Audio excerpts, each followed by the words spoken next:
Hello student, ये हमारे लिए थर्ड सेमेस्टर की साइकोलॉजी की क्लास है, जिसमें आज की क्लास में हम लोग पढ़ेंगे पर्सन परसेप्शन। पर्सन परसेप्शन में भी पहले हम पढ़ चुके हैं कि पर्सन परसेप्शन क्या होता है, परसेप्शन का क्या फॉर्मूला है, कैसे हम किसी व्यक्ति का छवि निर्माण करते हैं। तो परसेप्शन तो हमने फर्स्ट सेमेस्टर में पढ़ा है। ये हमारा सोशल साइकोलॉजी का पेपर है, इसलिए हम इसमें पर्सन परसेप्शन पढ़ रहे हैं।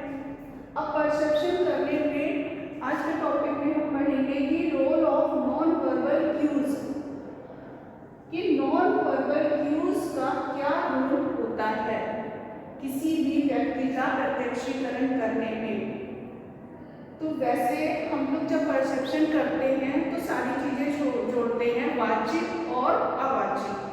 वाचिक यानी कि जो शब्दों के द्वारा हमें किसी के बारे में जानकारियाँ मिलती हैं, लेकिन बहुत सी जानकारियाँ हमें नॉन वर्बल क्यूज से भी मिलती हैं, जो पर्सन के परसेप्शन में महत्वपूर्ण रोल प्ले करती हैं। वो जानकारियाँ क्या हैं, ये नॉन वर्बल क्यूज क्या होती हैं, ये आज की क्लास में हम लोग समझेंगे। तो नॉन वर्बल क्यूज में क्या इम्पोर्टेंट होता है, पहला तो होता है फेशियल एक्सप्रेशन। फेशियल एक्सप्रेशन,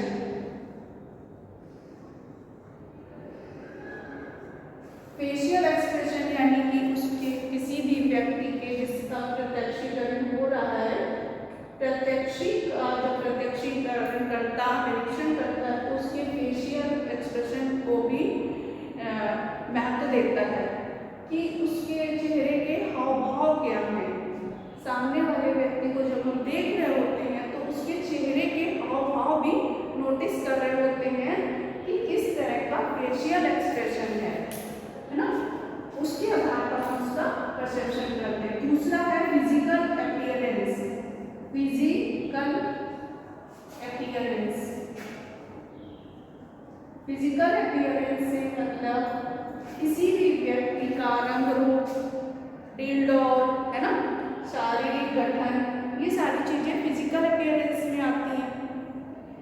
जैसे कि अगर कोई आप सुनसान जगह जा रहे हैं तो वहां पर कोई आपको लंबा चौड़ा काफी हेल्दी व्यक्ति दिख जाए तो आप उससे भयभीत होंगे, है ना, डर जाएंगे। उसकी अपेक्षा अगर कोई दुबला कमजोर व्यक्ति अगर दिखेगा तो उससे क्या आप भयभीत होंगे? नहीं होंगे, क्योंकि उस व्यक्ति का आपने परसेप्शन किस प्रकार किया, कमजोर व्यक्ति के आधार पर। जबकि पहले वाला जो लंबा चौड़ा उसका परसेप्शन आपने किस प्रकार किया कि बहुत ही मजबूत व्यक्ति है, इससे ये तो हमको मारेगा, है ना, उससे बच के रहना है। तो इसलिए फिजिकल अपीयरेंस भी हम जो परसेप्शन कर रहे होते हैं तो महत्वपूर्ण होती है।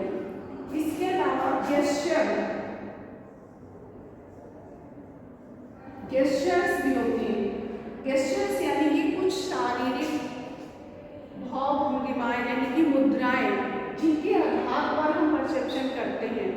जैसे कोई व्यक्ति जब बात कर रहा है, अगर वी का सिंबल बनाता है तो आप उसको क्या विक्ट्री का ही तो सिंबल मानते हैं। तो कैसे, अगर आपको सिर्फ वी किसी फोटो में आपने देखा तो आपने क्या माना कि वो किसी चीज में उसको जीत हासिल हुई है। इसके अलावा गेस्चर में ये भी आता है, किसी जैसे व्यक्ति, कुछ लोग बैठे हैं, आप उनको नोटिस कर रहे हैं, प्रत्यक्षीकरण करता आपने, तो किसी व्यक्ति ने किसी व्यक्ति को काफी घूर के देखा तो सामने वाले ने अपनी आंखें झुका दी, तो आप किस तरह से उसका प्रत्यक्षीकरण करेंगे? आप क्या समझेंगे? सामने वाले ने आंखें जिसने झुका दी वो व्यक्ति डर गया, उसके घूरने के कारण सामने वाला व्यक्ति भयभीत हो गया, उसकी आंखों से आंख दिखाने की प्रक्रिया से वह डर गया। तो ये किस में आ गया? हमारे गेस्चर में। इसके अलावा मूड फेस पे दिखने लगता है कि व्यक्ति का मुंह, अगर आपने उससे बात की, उसने पलट के आपको अच्छे से रिप्लाई दिया तो आपने सोचा ये व्यक्ति बहुत अच्छा है, लेकिन अगर उसका मूड खराब है, उसने आपको बहुत बुरी तरह से रिप्लाई दिया, तो आप क्या समझेंगे? आप उसका परसेप्शन किस प्रकार करेंगे? यानी कि उसका व्यवहार अच्छा नहीं है, इस तरह से देखेंगे। इसके अलावा मूवमेंट भी होता है। मूवमेंट कैसे प्रगतिशील दिखता है, वो हमें क्या लगता है इधर उधर जा रहा है, सबसे मिलजुल रहा है, वो किस तरह का एक्सट्रोवर्ट। जबकि अगर कोई व्यक्ति एक जगह बैठा है, किसी से ज़्यादा बातचीत नहीं कर रहा है, तो उसको हम किस तरह का परसीव कर रहे हैं, इंट्रोवर्ट।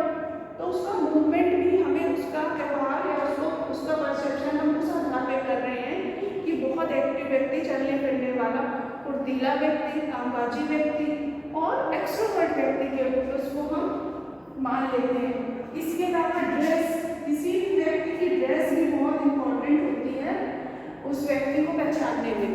ड्रेस के आधार पर भी हम जज कर लेते हैं ये अमुक व्यक्ति कैसा है। इसका एक एग्जाम्पल हम नेता के रूप में भी ले सकते हैं कि भीड़ में अगर आप किसी व्यक्ति को कुर्ता पजामा पहने देखोगे और उसको आप किस तरह से परसीव करोगे कि आप दूर से, सारे लोग पैंट शर्ट या इस तरह के कपड़े पहने, एक व्यक्ति आया कुर्ता पजामा पहने हुए बिल्कुल सबसे बातचीत, तो आप उसको नेता समझ लेंगे, लीडर समझ लेंगे, है ना। तो ड्रेस भी इंपॉर्टेंट रोल प्ले कर रही है हमारा पर्सन परसेप्शन में, ठीक है। इसके अलावा है voice quality. Voice quality, voice quality कैसे? वॉइस क्वालिटी यानी कि अगर कोई व्यक्ति बहुत तीव्र स्वर में बात कर रहा है तो आप उसको कैसा परसीव करेंगे? तीव्र स्वर में बात करने वाला व्यक्ति आपको क्रोधी, आक्रामक इस तरह का लगेगा, जबकि एक धीमी आवाज में बात करने वाला व्यक्ति आपको किस तरह से परसीव करेंगे? एक नम्र स्वभाव का, सरल स्वभाव का।